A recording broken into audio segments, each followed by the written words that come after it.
Assalamualaikum warahmatullahi wabarakatuh. Mari kita lanjutkan tadarus terjemah tafsir Jalalain. Sekarang surat Al-Maidah ayat 81. A'udzu billahi minasyaitonir rajim. Walau kanu yu'minuna billahi wan nabiyyi wa ma unzila ilaihi wa mattakhaduhum اتخذوهم أولياء ولكن كثيرا منهم فاسقون. Sekiranya mereka beriman kepada Allah, kepada Nabi Muhammad, dan kepada apa yang diturunkan kepadanya, niscaya mereka tidak akan mengambil orang-orang musyrik itu. Orang-orang kafir itu, musyrik ini berarti orang-orang kafir, menjadi penolong-penolong, tetapi kebanyakan dari mereka adalah orang-orang yang fasik atau durhaka. Mereka adalah orang-orang yang menyimpang dari keimanan. Latajidanna asyaddan nasi adawatan lilladzina amanul yahuda walladzina asyraku walatajidanna aqrabahum mawaddatan lilladzina amanu alladzina qalu inna nasara zalika bianna minhum qissisina wa ruhbana wa annahum la yastakbirun. Sesungguhnya kamu dapati, wahai Muhammad, orang-orang yang paling keras permusuhannya terhadap orang-orang yang beriman ialah orang-orang Yahudi dan orang-orang musyrik dari kalangan penduduk Mekah, oleh sebab menebalnya kekafiran mereka, kebodohan mereka, dan tenggelamnya mereka dalam hawa nafsu. Dan sesungguhnya kamu dapati yang paling dekat persahabatannya dengan orang-orang yang beriman ialah orang-orang yang berkata, sesungguhnya kami ini orang Nasrani. Yang demikian itu maksudnya kecintaan mereka begitu dekat terhadap orang-orang mukmin. Disebabkan karena di antara mereka atau orang-orang Nasrani terdapat pendeta-pendeta, ulama-ulama agama Nasrani, dan rahib-rahib, orang-orang ahli ibadah Nasrani, juga karena sesungguhnya mereka tidak menyombongkan diri untuk mengikuti barang yang hak, tidak sebagaimana orang-orang Yahudi dan kaum musyrikin penduduk Makkah yang menyombongkan diri. Ayat ini diturunkan berkenaan dengan utusan Raja Najasyi yang datang dari negeri Habasyah untuk menemui kaum muslimin. Kemudian Nabi SAW membaca surat Yasin kepada mereka. Setelah itu mereka menangis dan masuk Islam semuanya seraya mengatakan, alangkah miripnya bacaan ini dengan apa yang telah diturunkan kepada Nabi Isa. Allah Subhanahu wa taala berfirman, wa idza sami'u ma unzila ila ar-rasuli tara a'yunahum tafidu minad dam'i mimma arafu minal haqqi yaquluna rabbana amanna faqtubna ma'asyahidin. Dan apabila mereka mendengarkan apa yang diturunkan kepada Rasul, yaitu sebagian dari Al-Quran, kamu lihat mata mereka mencucurkan air mata disebabkan kebenaran Al-Quran yang telah mereka ketahui dari Alkitab, dari kitab-kitab mereka sendiri. Seraya berkata, ya Tuhan kami telah beriman. Kami telah percaya kepada nabimu dan kitabmu. Maka catatlah kami bersama orang-orang menjadi saksi atas kebenaran Al-Quran dan kenabian Nabi Muhammad, orang-orang yang mengakui dirinya beriman kepada keduanya.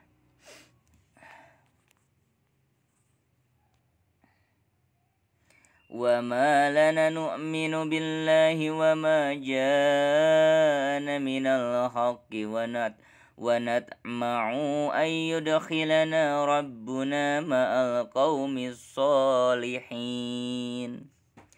Dan mereka mengatakan sehubungan dengan bantahan mereka terhadap orang-orang Yahudi yang mencap mereka masuk Islam, mengapa kami tidak beriman kepada Allah dan kepada kebenaran yang datang kepada kami, yaitu berupa Al-Quran? Artinya tidak ada halangan bagi kami untuk beriman selagi memang ada bukti-bukti yang mengharuskan iman. Padahal kami sangat ingin diatopkan atau dikaitkan dengan lapad nu'minu, agar Tuhan kami memasukkan kami ke dalam golongan orang-orang yang soleh, orang-orang yang beriman ke dalam surga. Allah melanjutkan firman-Nya, fa'asabahumullahu bima qalu jannatin tajri min tahtihal anharu khalidina fiha wa zalika jazaa'ul muhsinin. Maka Allah memberi mereka pahala terhadap perkataan yang mereka ucapkan, yaitu surga yang mengalir sungai-sungai di bawahnya sedangkan mereka kekal di dalamnya.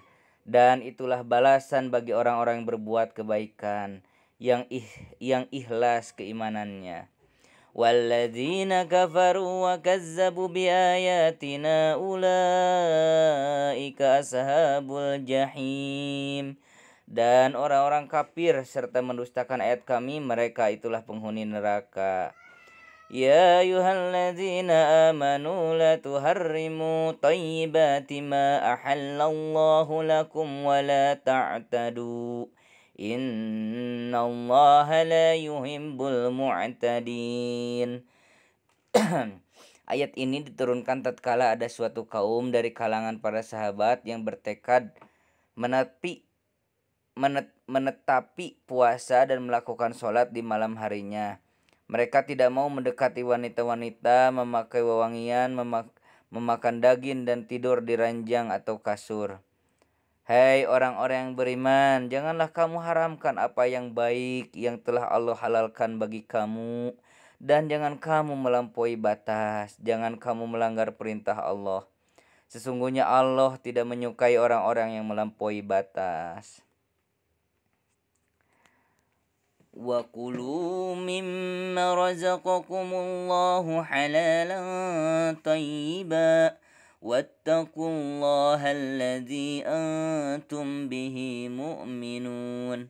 Dan makanlah makanan yang halal lagi baik dari apa yang Allah rezekikan kepadamu, sebagai maf'ul atau objek jar dan majrur yang sebelumnya menjadi hal yang berkaitan dengan maf'ul itu. Dan bertakwalah kepada Allah yang kamu beriman kepadanya.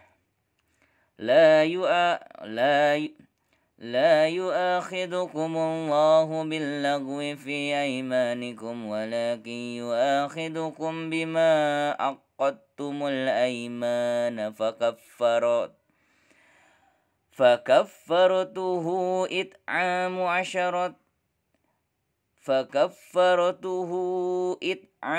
asharati masakin min awsati ma tut'imuna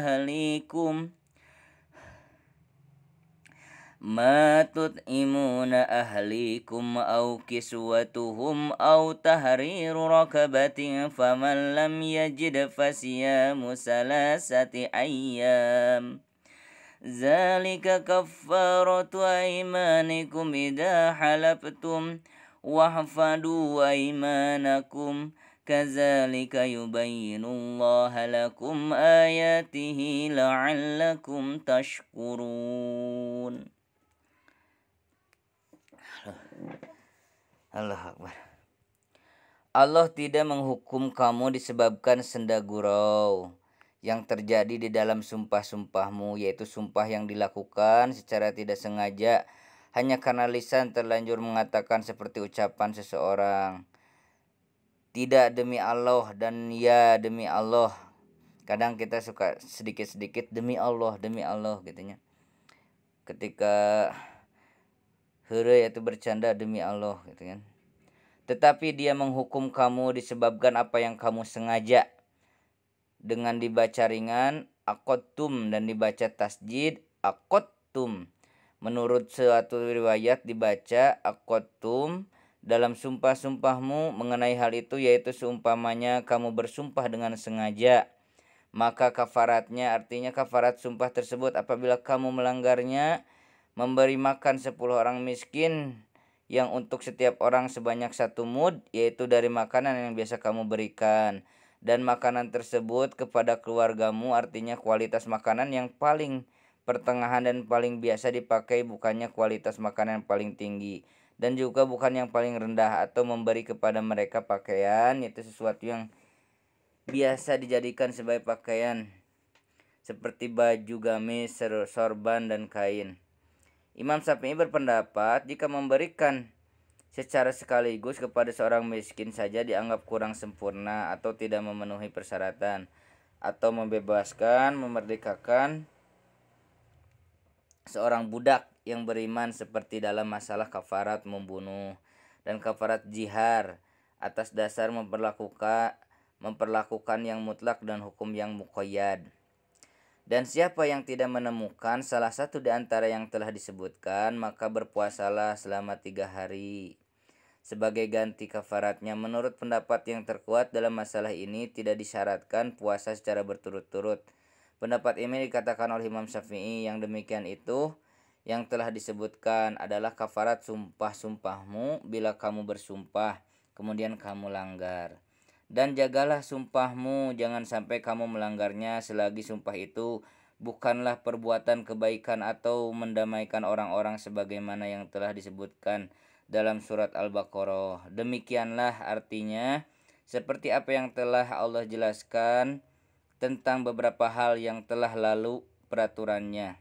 Allah menjelaskan kepada kamu tentang ayat-ayatnya agar kamu bersyukur kepadanya atas hal itu. Jadi ketika kita bersumpah, bernazarnya kepada Allah, kita melanggar sumpah tersebut, maka di sini disyaratkan memberi makan 10 orang miskin atau memberi pakaiannya, atau tidak bisa dengan kedua hal itu, puasa 3 harinya. Dan di sini Imam Syafi'i berpendapat tidak perlu berturut-turut yang puasa 3 hari itu, yang penting 3 hari.